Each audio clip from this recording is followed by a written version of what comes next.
the Xenosaga song again. The VIP room was filled with the sweet smell of pumpkin tea and packed with smiles and laughter. Anjano Piggy. Simply splendid. I'm glad to see you in such high spirits. I could say the same for you. What idiot said you were reaching your last years? I just borrowed a bit of cheer from you. Once I return to my study, I will be little more than a withering, senile old man. Enough with your lies. Give it up and swear that you'll be living at large until you're 100. Same here. I haven't seen you for 6 years, but I was surprised to see how little you changed. You little brat. So it seems you've learned flattery during these past 6 years. Sorry to disappoint you, but you're hardly a fair judge in the matter. I have grown quite old indeed. I'll bet 1,000 yen that Kinzo's still doing great when he turns 100. Yeah, me too. Grandfather won't be any different when he's 100. Oh, I don't think you'll get any more presents for complimenting me. Kinzo laughed cheerily. Beato, who sat next to Bella, was also laughing merrily. Angie stood all alone by the window, staring at the others and trying to figure out what sort of relationship the witch of the portrait and her grandfather had. There was a knock on the door. Is that you, Genji? Come in. Pardon the intrusion. Klaus-sama and Natsui-sama here. Father, oh, and Bella-kun is here too. It has been some time, Beatrice-san. Has there been any news? I'm just the way I used to be. Come on, have a seat. And Angie, why are you standing by the window like that? Come over here and sit down.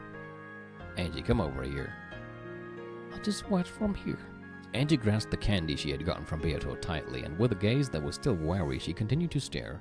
Genji offered her a chair, but Angie just shook her head. Let her do as she pleases. Come, Klaus, Natsui, and have a seat as well. Is it something important? I guess Angie and I should leave. Hey, if you leave, who's going to back me up here? Kinzo, you don't mind if Bella stays, do you? I have nothing to hide. I care not. However, he had called Klaus and Natsuhi to the VIP room to meet Beatrice the Golden Witch. It was hard to imagine that Kinzo wanted to have a casual conversation. After Kinzo said he didn't mind, Beato also asked Bella to stay, so he decided to do so.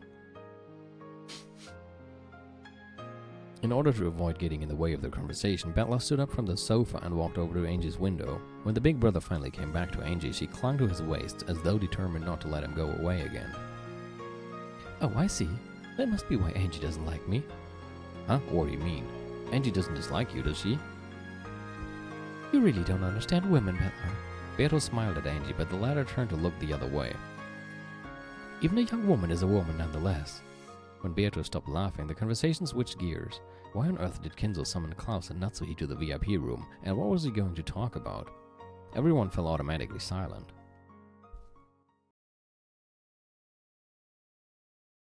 Golden Witch Beatrice, each and every day I remember the debt the Yoshinomiya family owes from when it was saved from the brink of destruction. Yeah, you'd better thank me. Well, it's actually your grandmother he's thanking. Shut up, you! No, it comes to the same thing. All of that gold has been lent to the Yoshinomiya family for 3 generations, and without cost. We truly cannot be grateful enough. Gold bars are the same as bricks to me. I had nowhere else to put them, so it was a relief to have Kinzo hold on to them. War. I'd like to say that just once before I die. Is the Golden Witch a rich person? Huh? Well, yeah, after all, she just went and lent Grandfather 10 tons of gold. Precisely. I've been borrowing for several decades, always purposing to return it someday. It is a debt I will never be able to fully repay. The Head family has never forgotten its gratitude. Isn't that right, dear? Of course. If the Beatrices hadn't kindly lended to us for 3 generations, the Yoshinomiya family would have fallen long ago.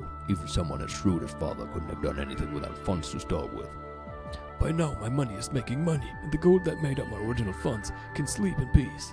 Klaus, do you know what I am about to say? Since the moment Klaus had been summoned here, he had guessed what Kinzo was hinting at now. All things borrowed must be returned someday. The day had finally come. Yes, I understand, father. Beatrice, I do not have many years ahead of me. In fact, this may be the last family conference that we will attend together. How faint-hearted you sound. You must be joking. Beato alone laughed. She looked at Bella, so he laughed along with her, but Kinzo and the others remained silent. Apparently there existed some major concerns about Kinzo's health. Of course, I do not intend to die as soon as next year. However, I don't believe I can make any certain promises about meeting you again. I never make promises I cannot keep. If you say it so proudly like that, I'm in no position to disagree. Are you serious about this? Beatrice, I want to make amends, and I must do it while I'm still in high spirits. For that reason, I made a decision today. What's grandfather talking about? Quiet. Grandfather is about to talk about something very important. By now, even Petla understood what Kinzo was about to propose. Beatrice probably realized it too. At one time, the Yoshidomiya family had ruled the skies like an eagle before being crushed by the great Kanto earthquake. The eagle had one of its wings torn off and had crawled in the mud on the point of death. Then they were saved by the Golden Witch's golden miracle. Under the Golden Witch's protection, the eagle had nursed its wounds for many years, and now finally it was time for the eagle to leave the nest the witch had provided.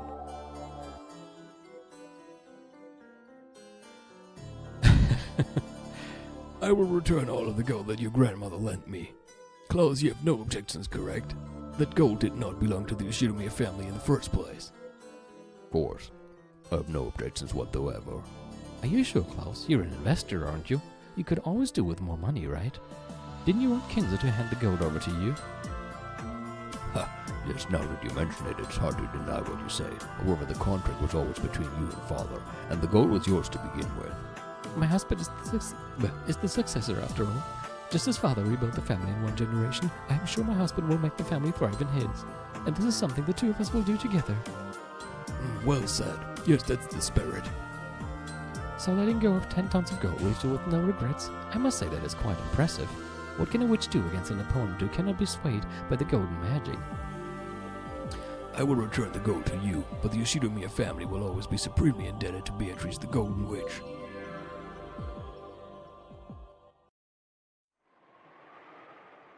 They would return the gold once lent by the Golden Witch. It was both simple and clear. However, the expression worn by the Golden Witch herself was slightly lonely.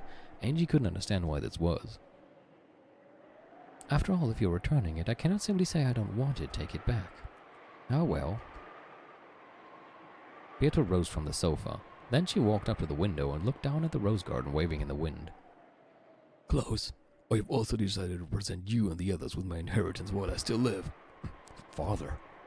When I die, you will not only be busy with the funeral, but imagine that you will have Ava and the others at your throats over the inheritance issue.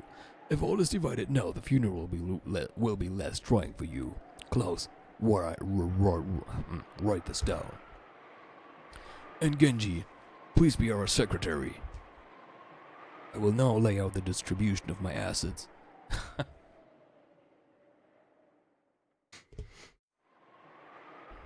For a second I read, I will now lay out the distribution of my ass.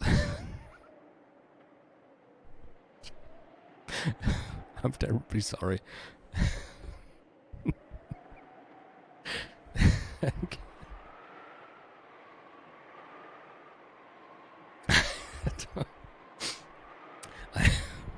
I politely decline.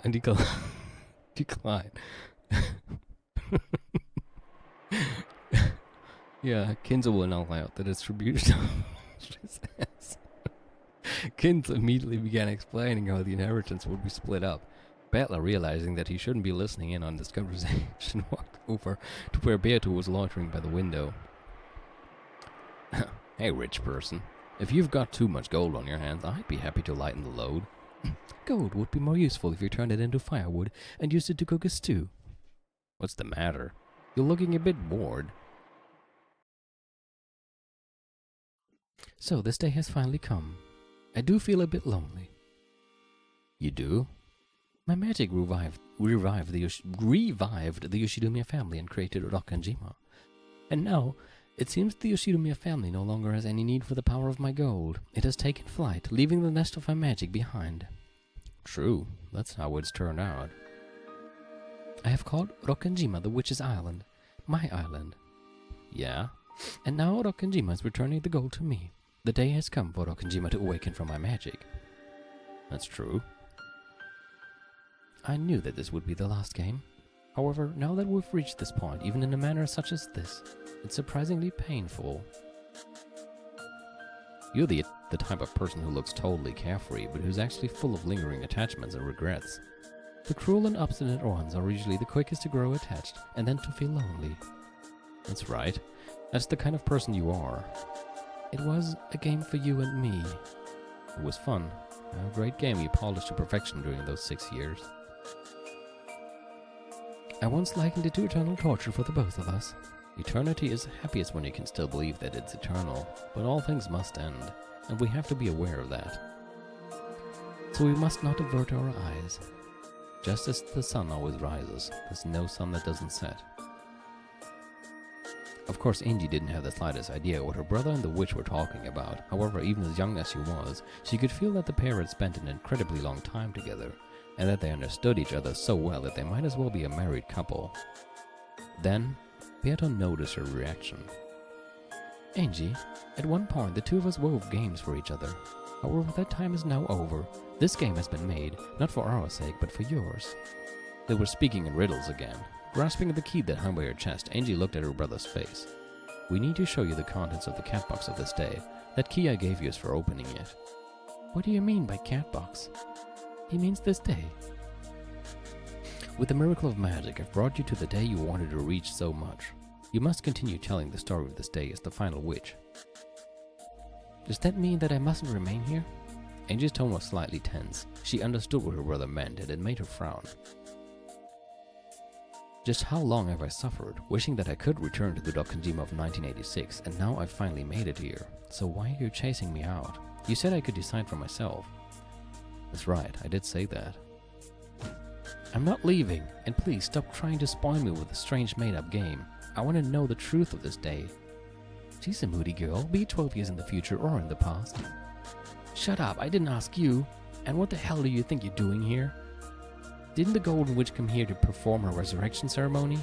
Didn't you appear on the island with a crash of thunder and try to offer up 13 people as sacrifices? Why are you acting so happy and casual? It doesn't make sense.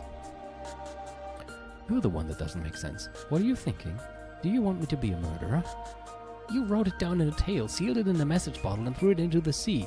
2 of those were discovered later on. Both of them were stories of cruel serial murders. What a shame that only 2 of them made it to shore. How sad that land. My greatest masterpiece was never seen by human eyes. I've been wanting to ask this for a while, but what's up with those message bottles? As I was working out the details for my game against you, I began creating those tales along the way. Once I realized that I could create endless different tales out of the same game board, it really started to get fun. So you wrote them down, hoping that I'd read them someday. Precisely. They were so good I just couldn't bear to wait for your return. Inspired by Agatha Christie, I tried sealing them in bottles and throwing them into the ocean. Mysterious, don't you think? Don't mock me. Those were your plans for the crime. You used the location of the hidden gold to fan up discontent between the family members, as you planned your brutal serial murders. Sheesh, is that what I've become in the year 1998? Well, I guess I can't blame them. Huh? What's with the sudden change of character? Is there some scheme to make me let my guard down? I'm not going to be fooled so easily, Beatrice. Oni-chan, you want to make me surrender and say that witches exist, don't you? You think I'll fall for that? I'll find the truth without your help. Even though the truth is all around you right now.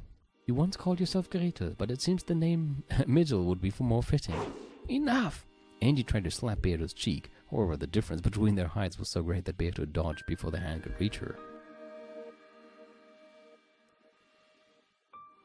Oh, Land is a meta reference because the original episode 3 was called Land of the Golden Witch. Oh, Land of the Gold, yeah, but the whole thing was rewritten. Stupid, stupid, I won't accept it. I never acknowledged this farce as the truth. Why was it rewritten? Did he find a logic error and got locked up in his own room? After Angie yelled those words, her eyes grew cloudy. They cleared up almost immediately. By that time, she had already gone back to her 6-year-old self. You're right, Angie. This is the sin I left behind and the reason for this final tale's existence. As Angie stared blankly, uncomprehending, Beato gently patted her head. Because it was too hard. Indeed, this tale is a farce. Of course it isn't the truth. However, there is something that he feels he must tell you. Something he's so determined to convey that he went to such length. Beato, I'm already showing her. I don't want to force it on her. I see. I don't understand what you're saying. I'm sleepy. True. We should probably go take a nap. Kinzo, must I remain here longer? My apologies, but I must ask you to stay for just a bit. Moving on, Klaus. The continued support of the Fukuin house should be viewed as your responsibility, as the Ushinomiya family had. What a pain. Forgive me, Butler. It seems I cannot go with you. Genji, would you mind taking these two to the guest house? As you wish. Butler-sama, Angel-sama, please follow me. Thanks. See you later, Beato. Of course, I have a mountain of things I wish to discuss with you, and I'd like to have some time alone tonight. We must act the part of a married couple every now and then. Ooh. What do you mean, act the part of a married couple?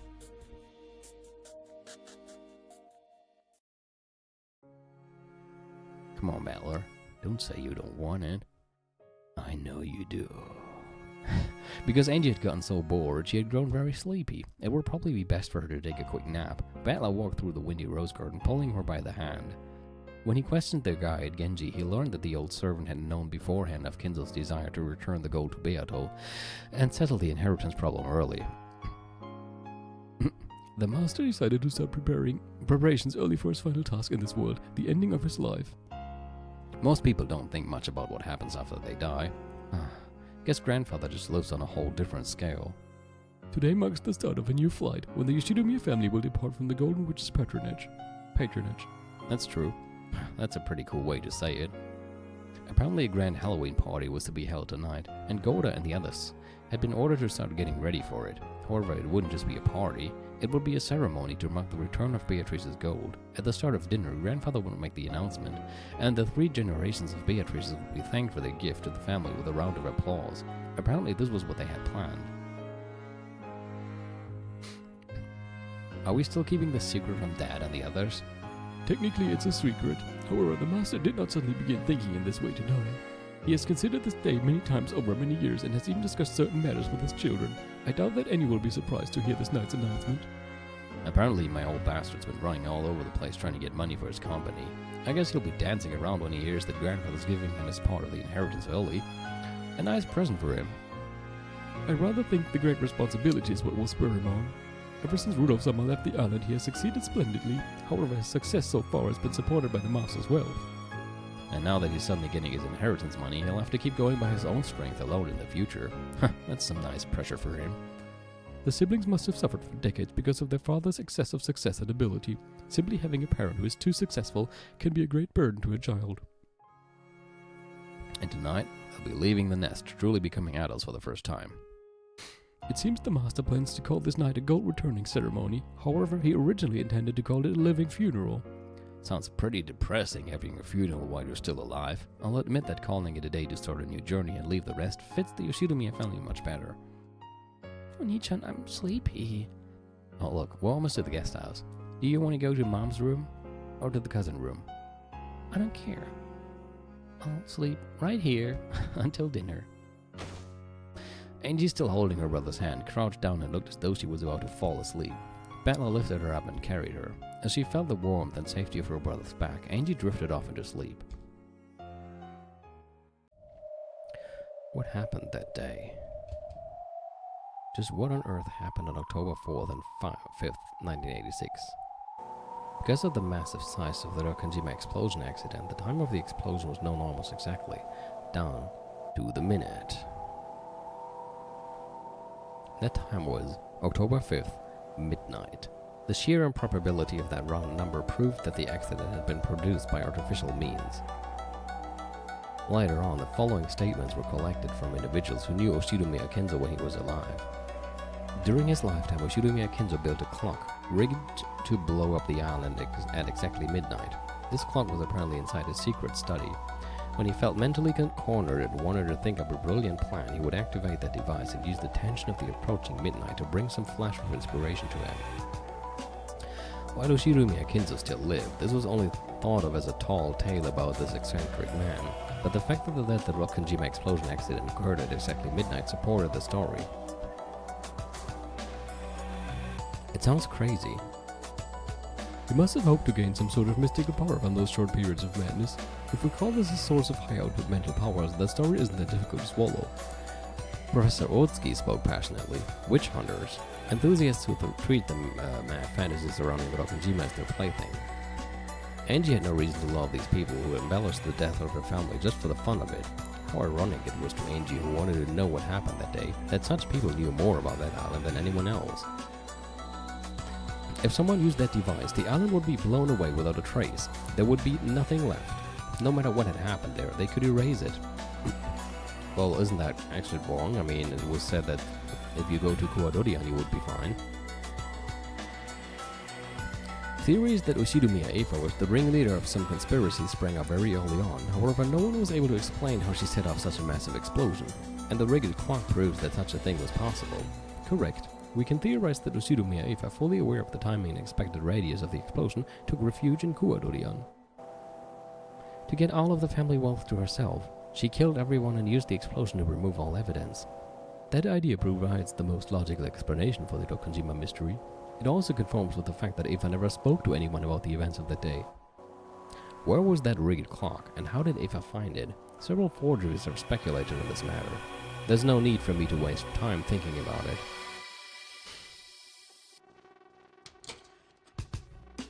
Eifa activated the clock device, hid in Kuadorian to escape the blast, and was therefore the only one to survive. That was everything, the answer, which eloquently told the whole story.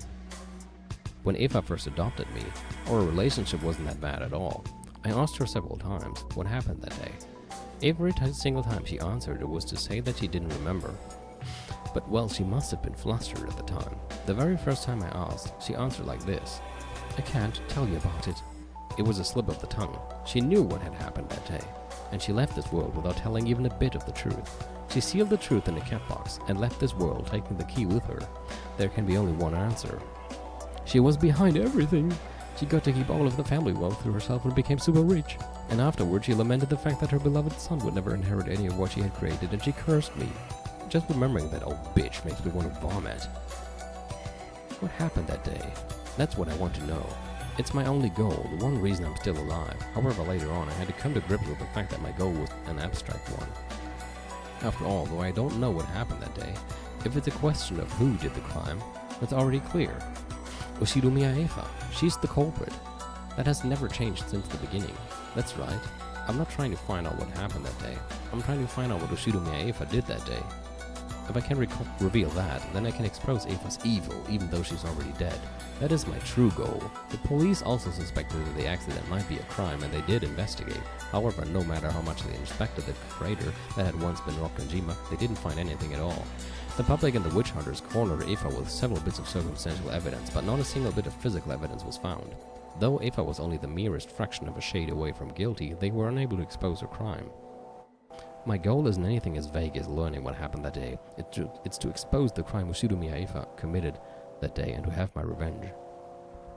Did I just see somebody behind me? Did you see that? That was... Oh god.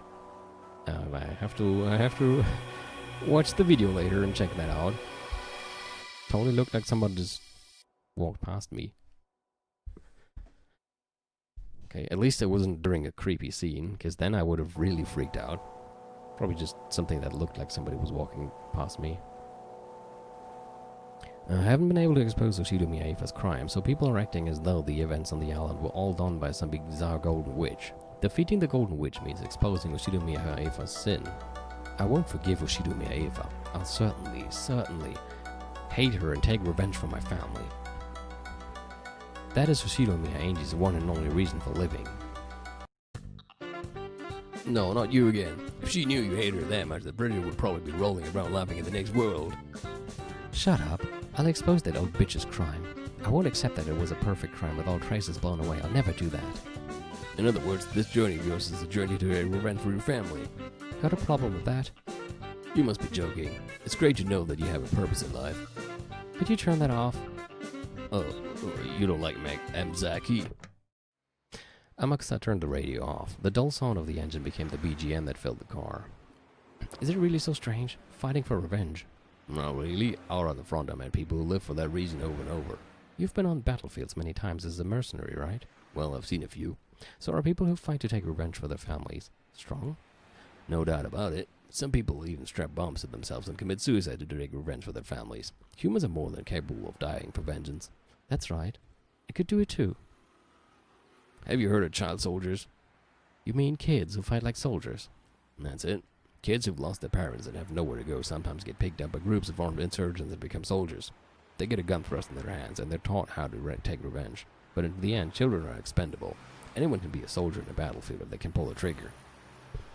Are you trying to say that I'm like that? Revenge can be a reason for living. It can also give you the strength to become a soldier. Like a miracle, it can turn a girl who could do nothing but sob over her parents' corpses into a soldier almost overnight. Nothing gives you more power than revenge. I guess so, and that's what I'm like. Do you know about the child soldier problem? No. Child soldiers who are given guns and taught how to take revenge make that their reason for living. Well, that's not exactly right. It becomes their reason for firing their guns. But revenge is something that never ends. At some point, they no longer have any reason to keep shooting. What do you mean?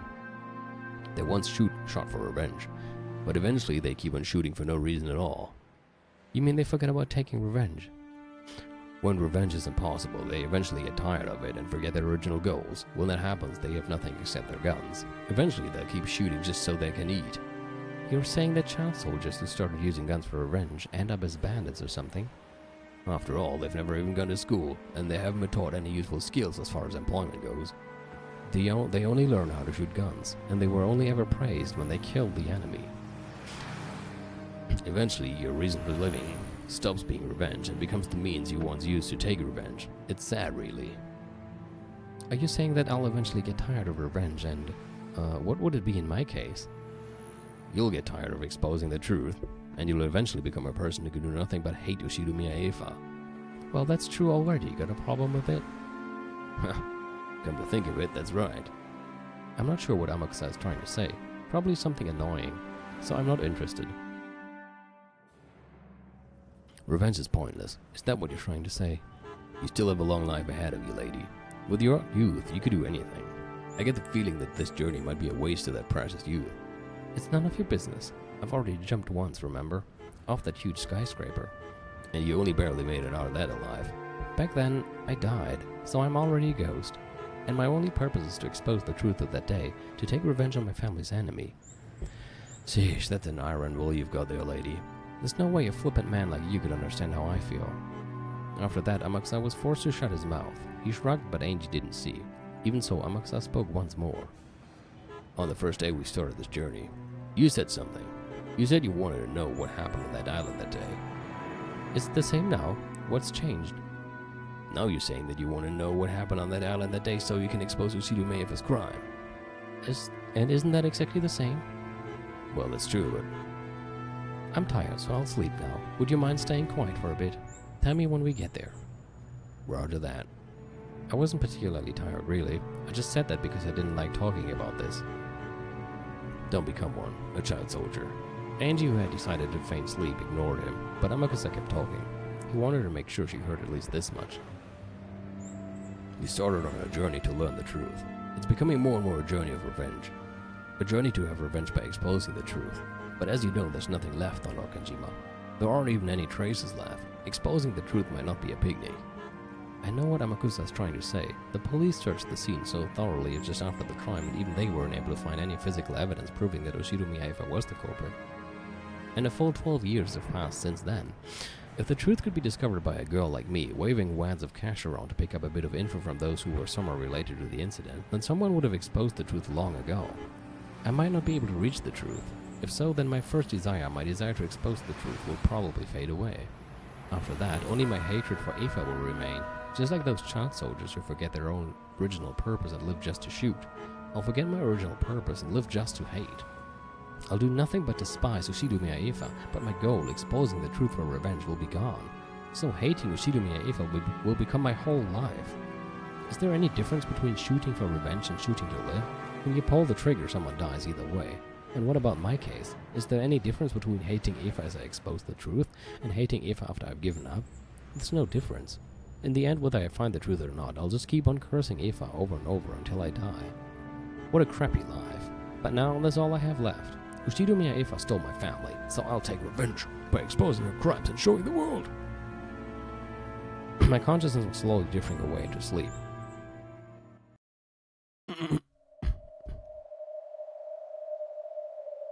Why is Oni-chan showing me such a bizarre Okanjima? Is this supposed to be the truth? Enough with this farce. Why is even Onichan trying to hide the truth from me? I'm trying to find it so that I can revenge him and the others. Or would Onichan say the same thing as Amakusa? That revenge is meaningless, so I should stop? Is that why he's speaking in riddles, trying to make everything more confusing? That's none of his business. I'm not just trying to take revenge for their sakes. I'm doing it for my sake too. After all, that's the only reason I'm still alive. Taking revenge is my reason to live. I don't have a clue what Onichan is thinking.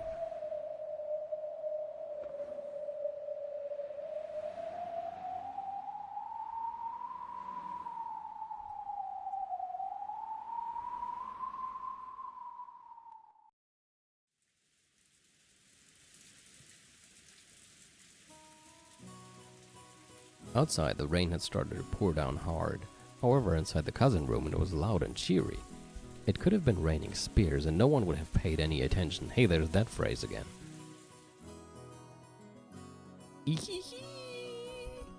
Full house. Take that.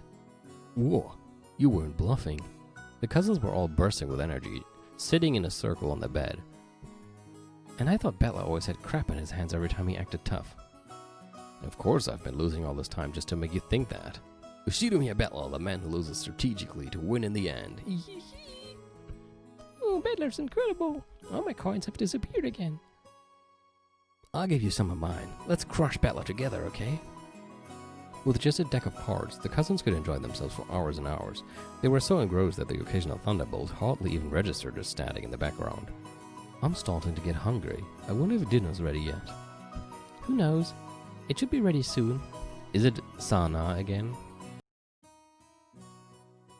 Oh, it's just Sa. I guess Sana is more like the will thing. Should be ready soon. Goda-san and the others really went all out for tonight. Yeah, which means we've got a lot to look forward to. Is this to celebrate my long-awaited return? I heard from Shannon just now that it's going to be a Halloween party. They'll set up a buffet in the hall. Sounds incredible. A Halloween party? Incredible, incredible. Ooh. I'm getting hungry again now. Yeah, who is it? It is I, Genji. There was a knock, the door opened, and Angie was there. She had been sleeping in her parents' room. Hey, Angie, so you woke up? They said it's time for dinner, so we have to go to the mansion. They said to get ready. Food, I'm hungry. Perhaps because she was the hungriest, Maria celebrated more vigorously than anyone else. She jumped up happily and hopped off the bed. No, not Genji-ko time. As the others all clambered off the bed and started putting their shoes on, Kiri and Rudolph came into view. Hey brats, time for food, so get ready. It looks like today will be extra special. I can't wait to see it. Oh, I know, it's a Halloween party. A Halloween party? I know it, Angie doesn't. Mom, what's a Halloween party? Who knows? We'll have to go and see for ourselves. Everyone ready? It's about time to go. Is everyone here? Please follow me. Maria, over here. Your collar's crooked. Oh, I'm starving. The food is the best part of these family conferences. Are you starving too, Angie-chan? Eva smiled at Angie. Yeah, I'm starving. Angie, that's I'm hungry, right? Don't worry about it. Yeah, I'll bet you're starving. My stomach's rumbling too. Okay, let's get out of here. Looks like the wind's blowing hard outside. Make sure you don't lose your umbrellas. Everyone, please take an umbrella. Here's your umbrella, Angie-chan. Thanks, Aunt Eva. Girls really are so cute. Come over to play at your aunt's house one of these days. It's a promise, okay? Looks like Aunt Eva's taking a liking to Angie. Maybe he actually wants to show her that Eva is not as bad as she thinks. And perhaps not even the culprit. Yep, apparently Mother really wanted a daughter. I've heard that too. I think she adored me too when I was little. Sucks for you, George. My mama said she really wanted a son, no? If your kid grows up happily, it doesn't matter if they're a boy or a girl. True. I mean, who cares? Maria's my precious, precious gift from God. When they got outside, the wind was fairly strong. Eva, who had really hit it off with Angie, offered to share an umbrella with another girl. It was hard to tell what they were chatting so excitedly about, but they seemed to be getting along splendidly already. Bella opened his umbrella as he watched this. His little sister was cute when she clung to him, but she was just as cute and adorable when looking up at someone else with a happy smile. The wind and rain were strong, but even this must have been the perfect spice to heighten their anticipation of the coming meal. Oh, I'm hungry now. Maybe I'm gonna make some ramen after this. Instant, of course.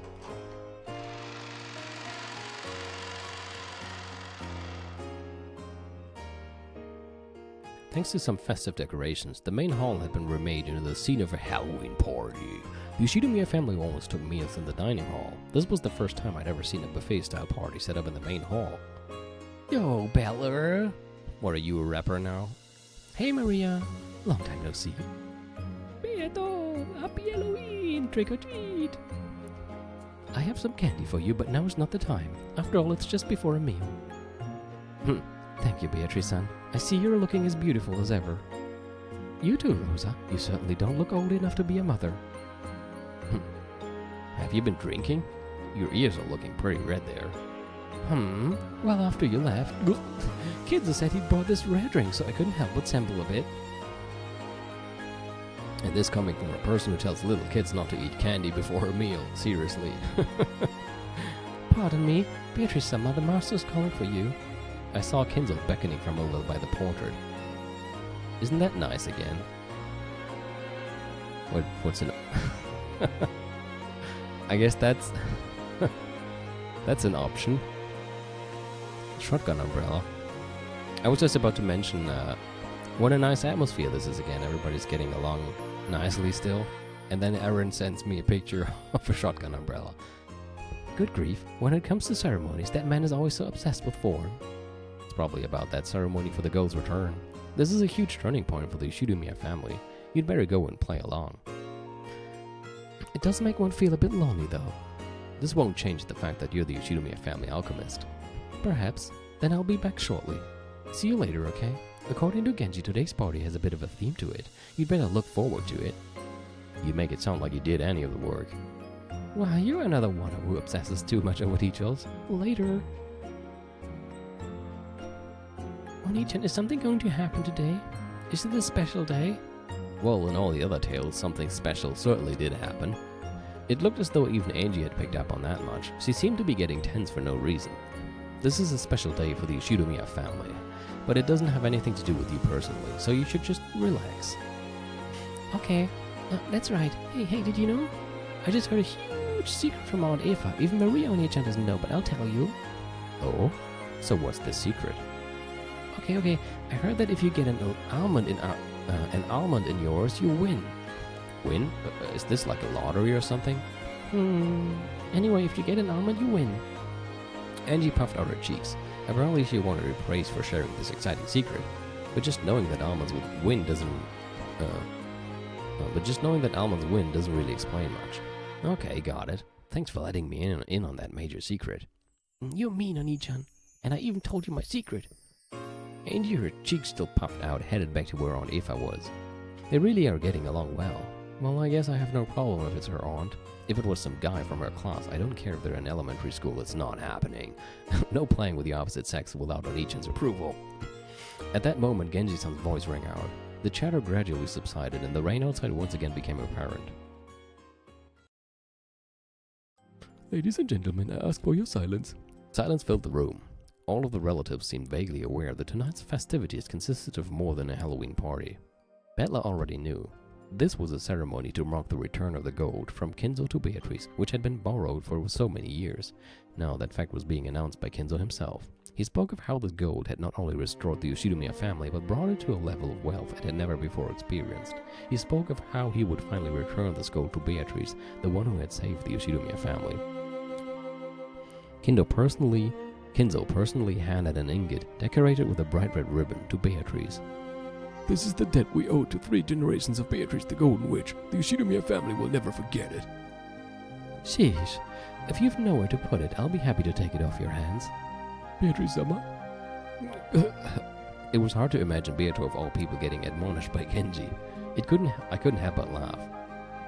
I guess he wants her to do it with more dignity as well. I am Beatrice, the Ushinomiya family alchemist. Tonight I acknowledge the end of the loan contract for the 10 tons of gold. Now, several decades following my grandmother's generation, the time has come for the eagle that lost one wing to fly once more.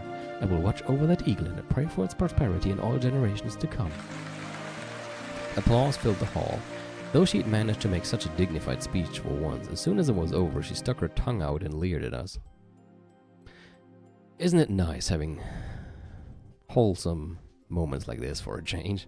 I guess that's about the limit to how long Beato can stay serious. By passing her name on through the generations, Beatrice the Golden Witch may live for thousands of years. Therefore, even her descendants shall be Beatrice, and all shall be alchemists to this family. The descendants of the Ushinomiya family will praise Beatrice for her gratitude forevermore, and this will be passed on through the generations. This family will always be indebted to Beatrice, and she will always be our family, tied by a noble bond. Let those who acknowledge this show their recognition with their applause.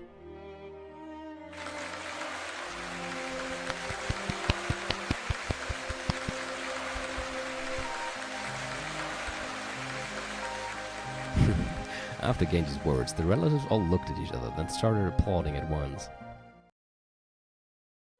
Thank you, ladies and gentlemen. Beatrice, you are a member of the Ushinomiya family. What do you mean, Omedeto? This is not Evangelion. And that is a bond more sacred than one of blood. Of course lending money is more important than being a blood relation. Beatrice-sama. After that, Kenzo's long-winded speech continued. Tonight Kenzo would retire as the Ushinomiya family head. Then he announced that he would reveal the distribution of his inheritance. A stir of excitement spread across the siblings in money trouble when they heard that they wouldn't have to wait for Kenzo's death to get their shares. I am aware that each of you is in trouble with money. This should be enough to resolve all of those problems, but do not grow complacent. This is my inheritance given to you before my death. In the past, though I have been strict, I have always watched over you. Xemon made the joke already because we have Eva, Angie, and now we even have Leon, so it's Evangelion. That joke has already been made. You're too late. Not here in the chat, but on Telegram. However, beginning tonight, your father will cease to provide support of that kind. I shall watch on as you take flight, as though watching down upon you from the heavens. No longer will I interfere. You may live however you please. Dad? Father, we understand. We will certainly take flight on our own. Here now, all of our siblings will work together to make the Ushinomiya family even more prosperous. That's right. If we stick together, nothing can stand in our way. Hideyoshi laughed, but Genji admonished him. Come on, Genji. Loosen up. However, he could understand why they were so happy. So far, the siblings had quarreled ruthlessly over the inheritance. However, this evening, the inheritance had been neatly split apart and they no longer had any need to scheme for money. In other words, the siblings no longer had any reason to squabble with each other anymore. On the contrary, this was a time for them to join hands and help each other become more and more prosperous. Eva and Rosa were sniffling with tears in their eyes. And so was Rudolph. Perhaps now, despite their ages, they had finally left the nest for real. Tonight the eagles of the Ushinomiya family would leave Orokanjima, the nest weaved from the witch's magic, and go their separate ways, with their own power and determination. It made Kinzo think, if only I had done this from the start. If he had settled the inheritance problem himself, there would have been no need for his children to quarrel at all. Instead, he had acted in a sullen manner and left the problem to them, which had resulted in their strained relationships. Yes, it was all his responsibility, and now the intertwining bonds had been released. It was as though an invisible rope had been wrapped around Kinzo's body. That rope was now gone, and he felt a sense of release he hadn't experienced for many years.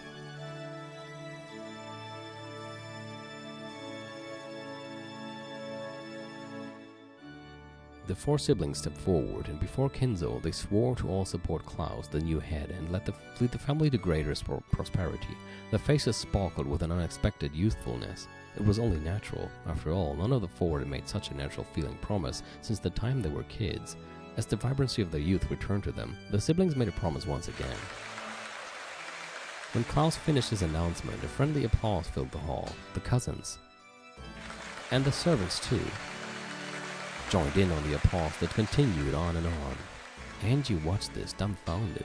The four siblings were supposed to have quarreled with each other constantly since they were kids, and they were supposed to have pointlessly locked swords with Kinsley's inheritance as their goal, the worries over money spurring them on. Thanks to this ceremony, even the world of truth, the world I acknowledge, has been rewritten. Were they actually friendly towards each other, or did they quarrel all the time like I believe? It doesn't matter. Either way, right here, right now, all of those problems have been resolved. I mustn't believe this is just Onichan's farce, even though I knew that fact. When I watched Dad and the others hugging each other with teary smiles on their faces, I couldn't help but feel something warm welling up in my eyes. I won't believe this is all Onichan's farce. What will you have to see? What will you have to hear before you let yourself believe? Red, if you say it with red truth. Is everything that can be said in red a lie? I won't believe this is just... Angie looked at the floor and fell silent. As the game master, Bella was able to use the red truth. However, that rule only exists on the witch's game board. In the world of humans, red truth doesn't exist. People see things, hear things, and when they believe that something is worth believing, they accept it as a red truth. Unless Angie accepts it, no kind of truth can become truth. Bella wanted her to realize this. There was no point in using the red truth, a rule of this game, to force the truth on her. Angie would have to use her own power, her own heart, to accept the truth as truth. The decision was Angie's. No one could force her to decide either way. So there was nothing wrong with Angie declaring the scene to be a farce. But if so, then what about the hot tears dripping down Angie's face? Angie would have to think that through herself, without anyone telling her. After one sniffle in the rub of her eyes, Angie let the 6-year-old version of herself take control of her peace.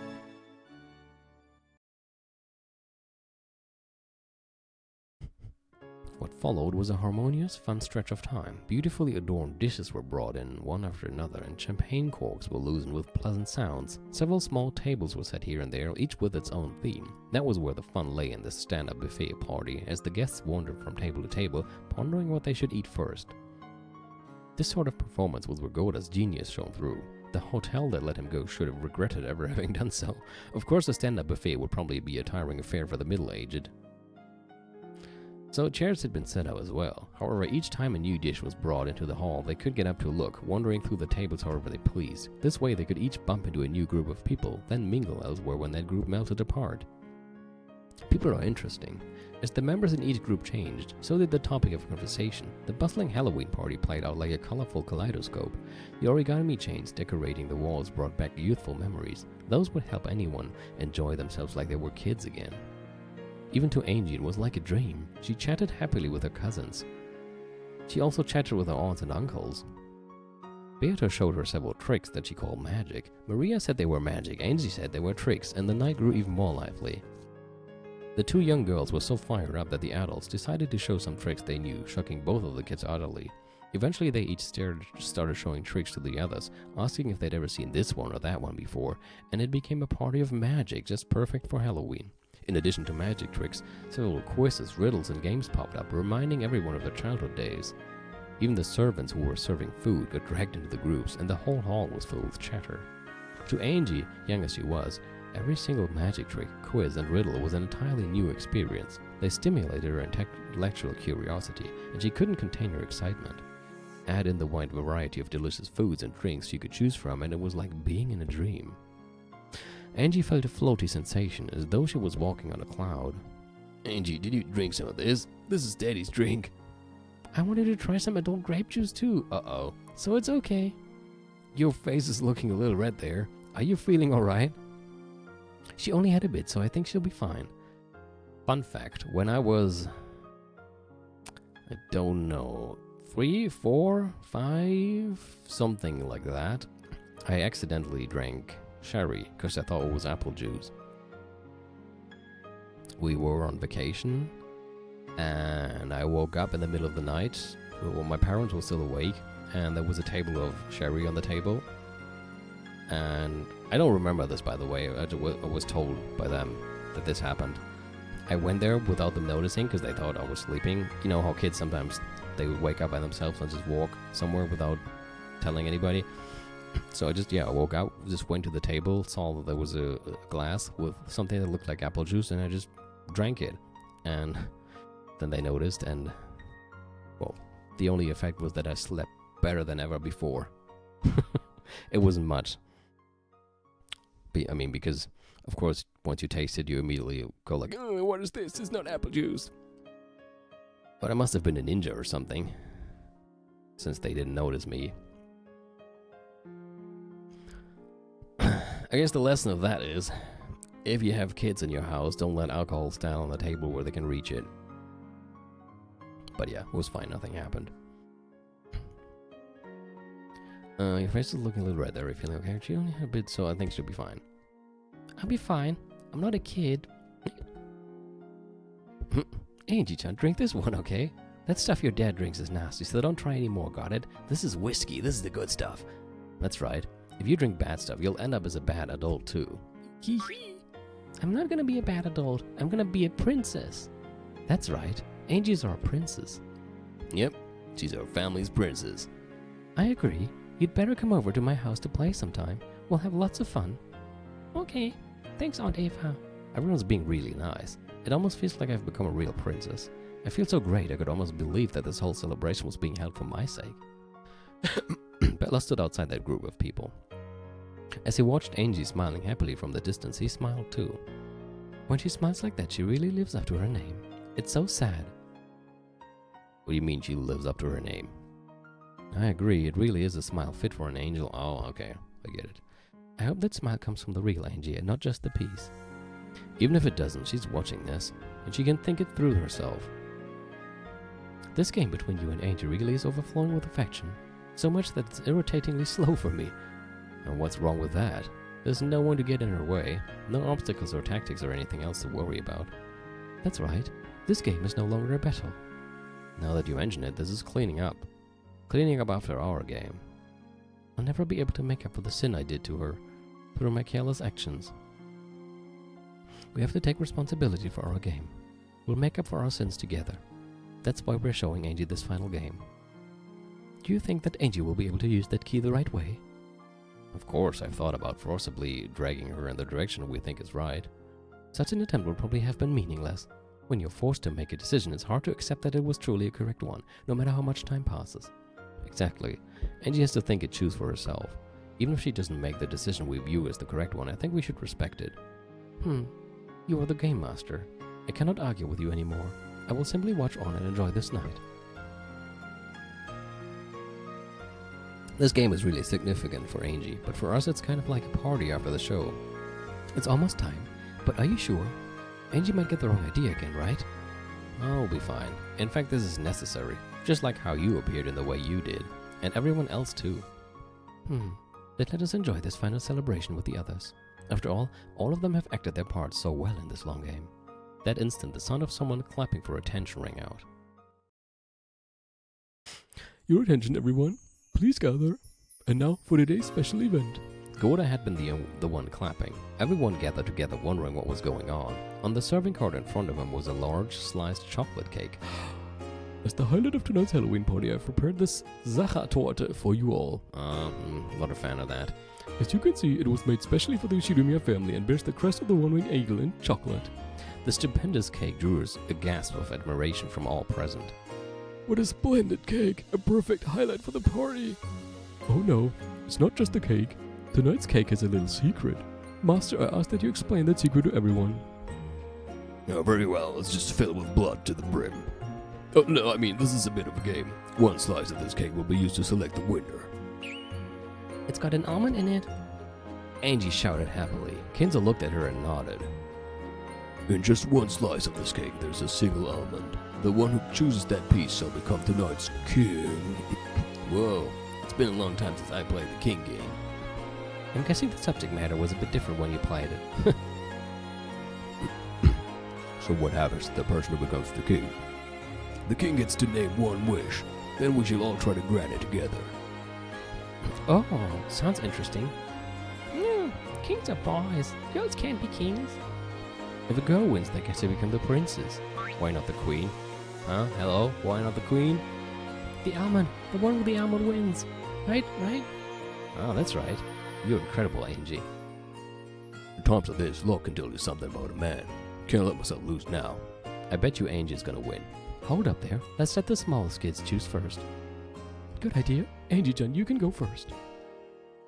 Hey, you're the big cousin now, Maria. Let Angie-chan go first. But what if Angie wins? Well, then she wins. That's how that goes. I am gonna win. The almond wins. The almond wins.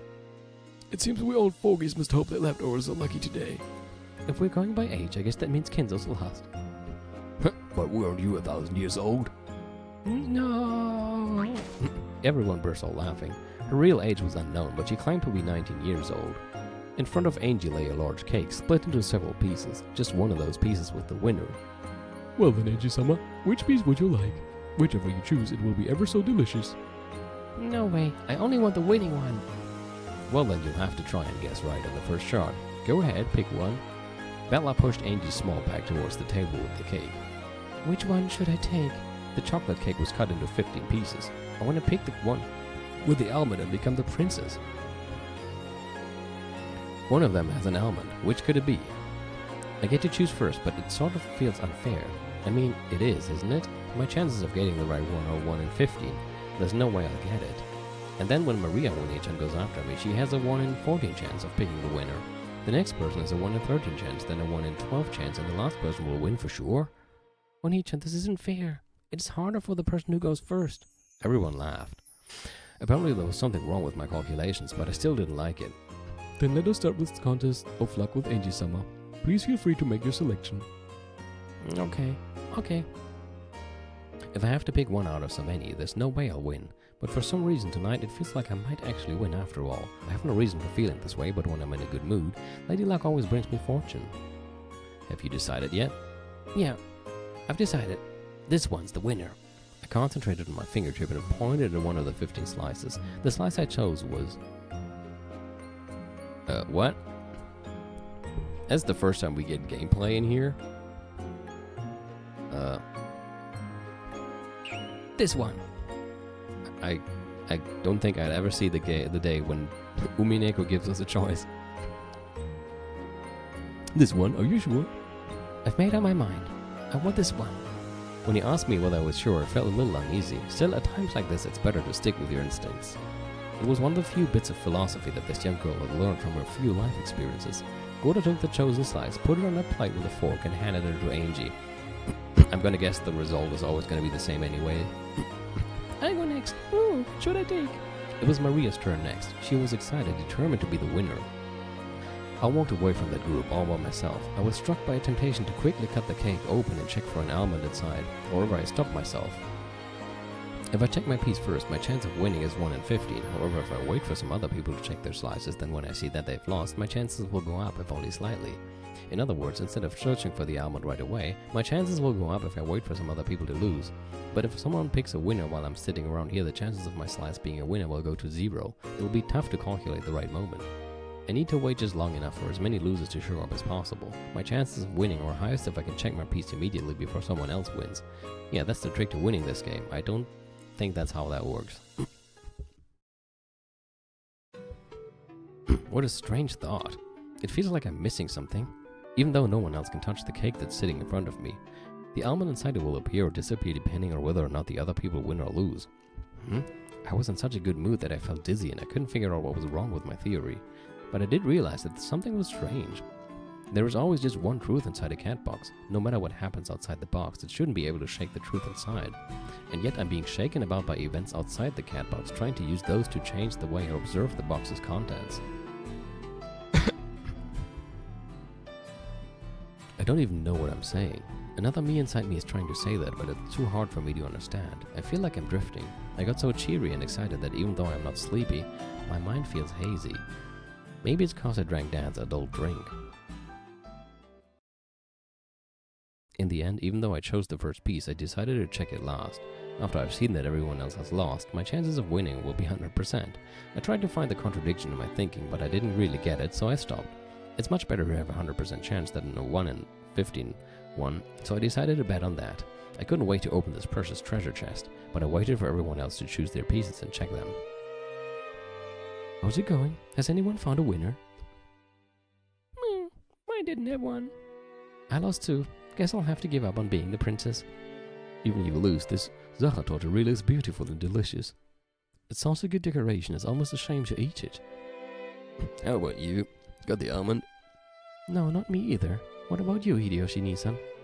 Mine's a loser too. Looks like I've used up all my luck with my company and my wife. What exactly do you mean by that? What about you, Dr. Nanjo? I'm checking it now. Games like this can be. That's two can. Games like this can truly be fun every now and then. Indeed. Sometimes a simple test of luck without any strategy or tactics can be quite entertaining. What about you, Beato? Where's the liar who said leftovers would be lucky? What about you, Angie? Was there an almond in yours? I'm checking now. Oh, you still haven't touched yours? I had been following my own personal probability theory, but I didn't think I could explain it well to Onichan, so I didn't mention it to him. I wonder if there's an almond in here. If I win, I'll be tonight's princess. I'll be happy if I win, but even if I don't, it'll still be a really fun night, so that's okay. It got put on hold when this cake game started, but before then everyone was having a lot of fun trading tricks, quizzes, and riddles. This game is fun too, but I want to play like that again soon. Huh? What's up, Angie? Huh? I lifted up the tiny thing with my fork and stared at it, then showed it to my brother. This is an almond, right? Whoa, Angie got it! That's awesome! At the same time, a stir rose up in the other corner of the room. I got one. I won. Oh, so Eva won. My, congratulations, Eva-sama. That's wrong. I won. Mine is the almond. I held the almond high and shouted across the room. The crowd around Eva split and everyone stared at me surprised. I was surprised too. The thing in her hand was, without a doubt, an almond. What the heck? What's going on here? Goda, there seems to be two almonds, so are they both winners? But that shouldn't have. Does this mean that one of the two winners made a mistake? Angie-sama is clearly an almond. How about your...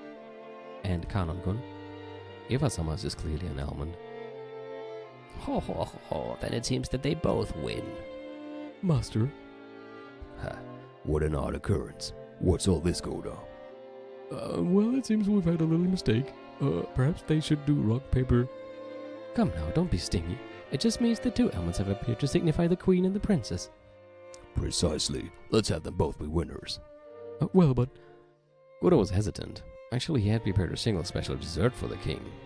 It had been decorated in a way that made it hard to split for two people, so it wasn't convenient for there to be two kings. When Eva heard Goda mumbling something to this effect, she shrugged and laughed. In that case, let's have Angie-chan be the princess. The princess? I'm the princess? I'll be your attendant. That works, right? Of course it worked.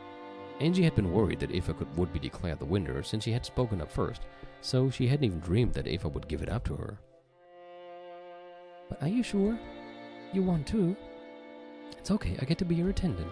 Come, princess. What wish do you want granted? Let's hear it. I've already chosen my wish. Oh? And what is it? Won't you tell your aunt? I want this fun time to keep on going, forever. The young me spoke for the desire in my heart. What were we doing before this was fun, so I'd like to keep doing it. I get the feeling that the nuance has changed. Still, it was unmistakably my wish. What we were doing before this? Oh, you mean those tricks and quizzes? Yeah. Then let's do this. Listen up, everyone. This is an order from your princess. Remember how much fun we were having earlier? Let's all entertain Angie-chan with tricks and quizzes. Hold up there. I've already used up all my magic tricks. Then let's do quizzes and riddles. So we just need to entertain Angie-chan with quizzes? We can all present quizzes for our princess to enjoy. I see. Understood. Yes, how intriguing. Then, Angie, let us do it this way. Everyone will give you a quiz or a riddle, and you can try to solve them. Each time you succeed, I will give you a medal. A medal? You probably mean some sort of commemorative medallion. If you get a lot of puzzles right, you'll get a lot of medals. Ha ha ha ha. Just gathering medals is a tad boring, don't you think? Yes. Depending on the number of medals you collect, I shall give you a fantastic present. Well, do you suddenly feel fired up? It sounds amazing. So there's even a prize. Isn't that great, Angie? Yeah. Everyone gathered around me smiling as they thought about what sort of puzzle they'd give. They're all thinking about me so that they can play with me. Just the feel of having that all to myself almost made me explode with joy at becoming the princess.